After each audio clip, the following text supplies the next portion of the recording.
Ini kecurangan, saudara, orang buta aja ngelihat. Lu bayangin dah kalau orang buta aja ngelihat. Orang budak aja ngedenger tuh. Artinya kecurangannya udah luar biasa. Dan ini harus diselesaikan. Jangan sampai ini membuat pecah belah kita. Dan jangan sampai terjadi kerusuhan di republik kita. Kita nggak mau. Kita pengen negara kita tetap bersatu, negara kita tetap damai, negara kita tetap tenang. Betul? Caranya selesaikan kecurangan ini, saudara. Bukan damai dengan kecurangan. Bukan damai. Enak aja lu yang curang terus kita disuruh damai.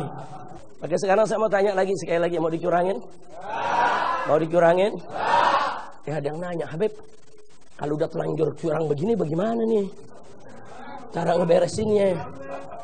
Ya, ada yang jawab, ke MK aja, ada pamannya. Pusing gitu. Iya, kalau ke MK ada siapa? Ada pamannya. Kita bukan nuduh, tapi emang udah fakta kan kemarin. Belum cukup umur dia lewatin. Terus sekarang kita disuruh percaya. Ini dia, sorry ya. Tuh Habib Hanif punya tuh, sorry ya. Kira-kira jelas gak? Percaya sama MK? Percaya gak? Percaya gak? Nah, terus gimana ngeberesinnya? Lu main perang-perang lagi lu. Lu provokator kali lu. Ayo gimana, Beb? MK ada pamannya, saudara. Nah, sekarang bagaimana caranya? Ada, saudara. Kita selesaikan, saudara, di mejanya para wakil rakyat. Yaitu DPR, saudara. DPR itu kan wakil rakyat. Mereka bisa gelar sidang rakyat, saudara. Apa namanya? Ada interpelasi, ada angket. Saudara panggil itu semua yang terlibat dalam kecurangan. Presidennya saudara panggil. Semua penyelenggara pilpres panggil. Saudara MK-nya, KPU-nya, Bawaslu-nya panggil semua. Saudara. Kalau ada yang bilang, tapi Habib ini negara hukum, nggak bisa diselesaikan DPR. Siapa bilang? Ada dua cara penyelesaian di kita punya negeri, saudara. Pertama, penyelesaian hukum. Penyelesaian secara hukum, itu MK tempatnya.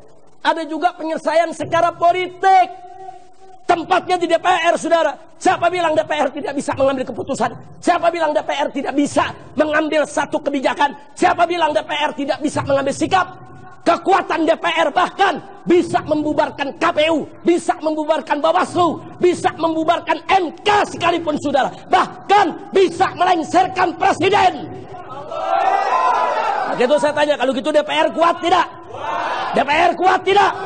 Jadi kalau kalian jadi wakil rakyat, bekerjalah sebagai wakil rakyat, selesaikan kecurangan ini di DPR sesegera mungkin sebelum menjadi bara api akan menyala, menciptakan kerusuhan di mana-mana, saudara. Kalau Anda merasa benar tidak curang, jawab di angket, saudara. Jangan bikin gaduh tengah masyarakat. Nah, kalau memang nanti hasil angketnya ternyata memang tidak ada kecurangan, rakyat siap terima kok. Tapi kalau ada kecurangan, tindak kalau memang kecurangannya TSM, saudara, terstruktur, sistematis, dan masif, maka presiden mesti dilengsarkan, saudara. Harus dilengsarkan. MK, KPU, Bawaslu bubarkan semua, saudara. Bubarkan. Nah, lalu kalau udah bubar bagaimana, Beb? Kalau presidennya dilengsarkan, kan ada wakil presiden jadi presiden. Setuju? Setuju?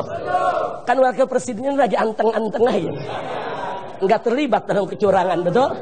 Wakil presidennya kan bersih, betul? Nggak cawe-cawe, betul? Silakan naik jadi presiden. Setuju? Lalu kalau KPU, MK, Bawaslu dibubarkan, bagaimana, Habib? Tahun 99, MK nggak ada. KPU nggak ada, Bawaslu nggak ada. Tapi bisa kok kita bikin pemilu, saudara. Karena di tahun 99, DPR membentuk presidium.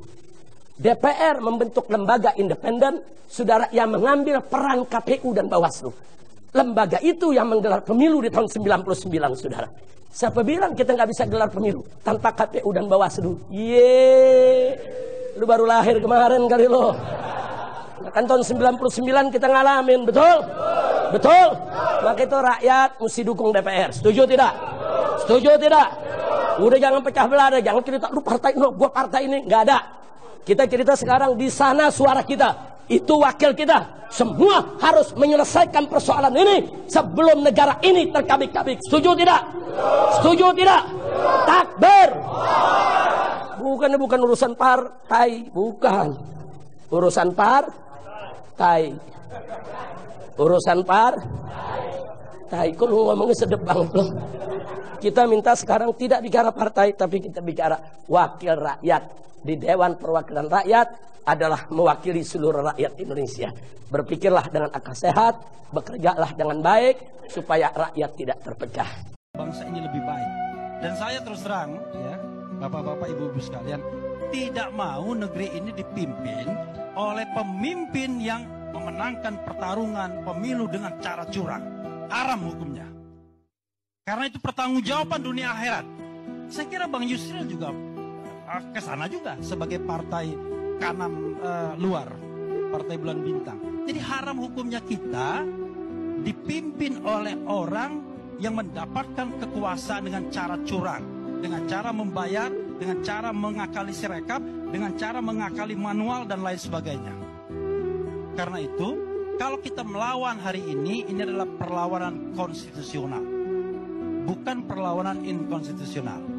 Dan mudah-mudahan forum ILC ini menjadi satu forum untuk mengabarkan bahwa kita masih bisa bersuara dan terus melawan kecurangan. Dan kita tidak melawan orang, kita melawan sebuah fenomena, kecurangan, ketidakadilan, ketidakbenaran, dan hal-hal yang merusak demokrasi kita. Karena kita tidak ingin negara ini menjadi negara otoriter kembali. Kita tidak ingin negara ini seperti negara Orde Baru. Karena itulah kita butuh perlawanan agar demokrasi kita tetap tegak. Kalau pemilu curang, penjahat yang akan berkuasa.